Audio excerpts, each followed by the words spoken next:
এই রকম ইডলি ব্রেকফাস্টে সহজেই বানিয়ে ফেলুন। প্রথমে এক বাটি ওটস শুকনো খোলায় নেড়ে মিক্সিতে গুঁড়ো করে নিলাম। তারপর কড়াইয়ে তেল গরম করে সর্ষে, কারি পাতা, আদা ফোড়ন দিয়ে একটু নেড়ে চেড়ে সবজিগুলো দিয়ে দিলাম। আপনারা চাইলে যে কোনো সবজি অ্যাড করতে পারেন। আমার কাছে গাজর ক্যাপসিকাম ছিল, আমি তাই দিলাম। এবার নুন হলুদ দিয়ে সবজিগুলো ভাজা ভাজা করে দিয়ে দিলাম সুজি। তারপর সব কিছু ভালো করে মিশিয়ে নামিয়ে ঠান্ডা করে নিয়ে তাতে দিয়ে দিলাম ওটস গুঁড়ো, টক দই আর ধনেপাতা কুচি।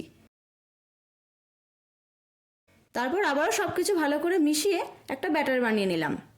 এবার অল্প খাবার সোডা দিয়ে ভালো করে মিশিয়ে নিলাম। আমার কাছে ইডলি মেকার নেই, তাই আমি বাটিতে একটু তেল ব্রাশ করে তাতে অল্প ব্যাটার দিয়ে দেব। এবার কড়াই বসিয়ে 15 মিনিট কুক করে নিলে রেডি হয়ে যাবে ইডলি। দেখতেই পাচ্ছেন কতটা সফট আর ফ্লফি হয়েছে। তারপর গরম গরম সাম্বারের সঙ্গে পরিবেশন করলাম সুস্বাদু ইডলি।